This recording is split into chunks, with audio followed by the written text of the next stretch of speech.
And during this brief pause in the debate on the Supreme Court nominee, I rise to call to the attention of Senate members my introduction of Senate 3672, the Coordination of Wind and Flood Perils Act of 2010. Now, this month is, of course, the 5th anniversary of Hurricane Katrina. We are still rebuilding on the coast, and we're still rebuilding in many areas of the Gulf South depicted in this map. 2 weeks ago, I attended the opening of a municipal complex and library in the historic town of Pass Christian.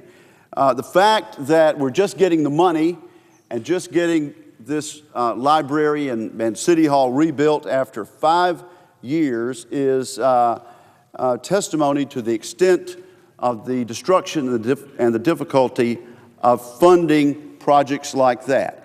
This is true in the public sector, and it's also true in the private sector. But one of the greatest impediments to rebuilding, and one of the main reasons why Katrina is still not over for the people of Mississippi and other areas of the Gulf, is the lack of affordable insurance. Now, this is true in Mississippi, and it's also true from Texas all the way through the Gulf South, down to the tip of Florida, and on up through the New England coastal states. Anywhere there is coastal exposure, there is a problem with affordability and availability of insurance. I've had quite a number of visits to the coast in recent weeks, particularly in the last 100 days because of the oil spill. The recovery there is going to be a challenge.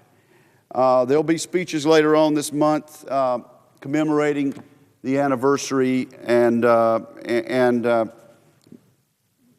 discussing the heroism and the resilience and determination of the people of the coast.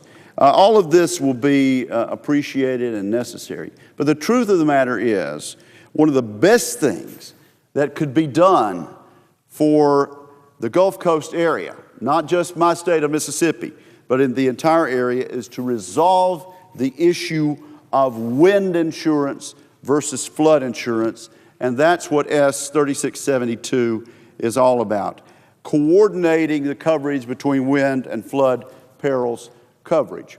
Now, of course, for people in this area, for people in my state of Mississippi, you need hazard insurance, you need your fire insurance, like everybody does. You need wind insurance, and you need flood insurance. Now, back in 1968, that was the year of Hurricane Camille. It also was the year that it became apparent to this Congress that something needed to be done at the federal level to cover water damage, and hence the National Flood Insurance Program was established in 1968. Since that time, Americans have been able to get flood insurance through the NFIP. Actually, in 1973, this Congress, in its wisdom, made such coverage mandatory for people mortgaging property in flood zones. Now, let's fast forward to 2005, the year of Hurricane Katrina. Many victims didn't have flood insurance that really needed it.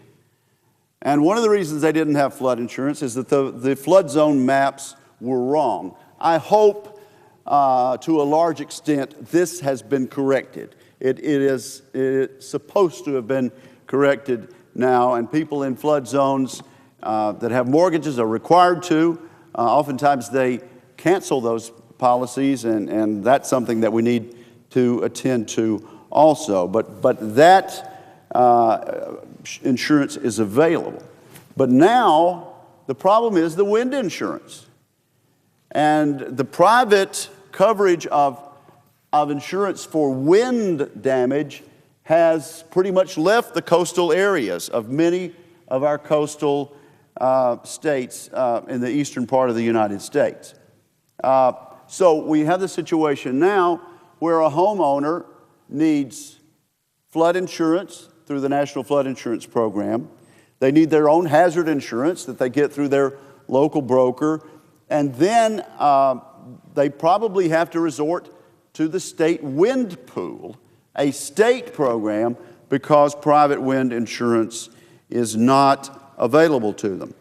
Now, another problem that we had in 2005 after Katrina is that many homeowners found themselves caught in the middle between the issue of whether it was water damage in connection with the hurricane that caused their property loss, or whether it was flood damage in connection with the hurricane that caused the loss.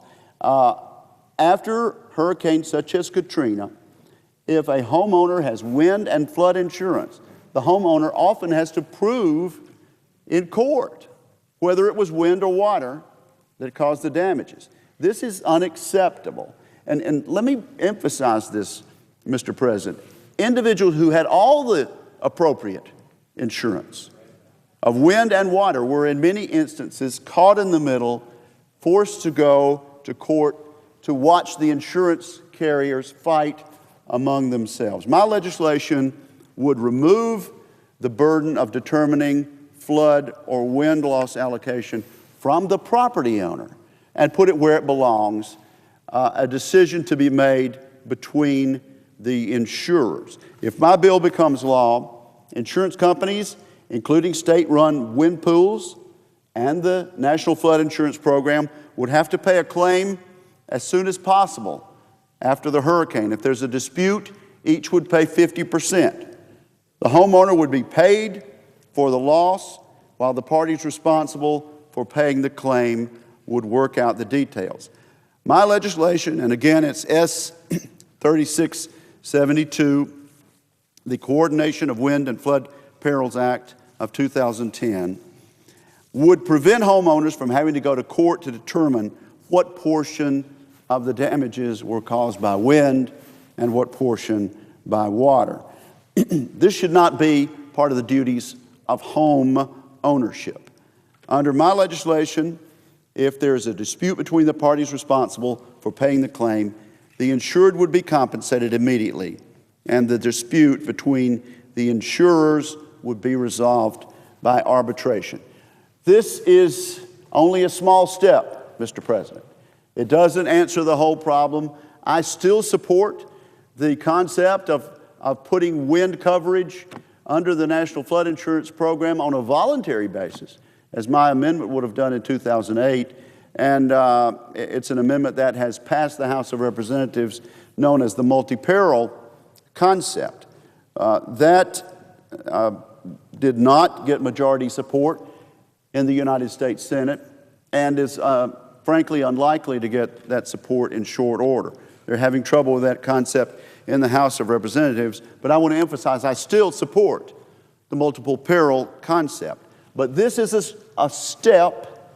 It puts us on the right track, and it removes the wind and water debate. So I would suggest that my friends in the Senate look at this bill. I invite them to become co-sponsors, and I would hope that we would be able to add this simple amendment to the law in short order. I thank you and yield back to the chair.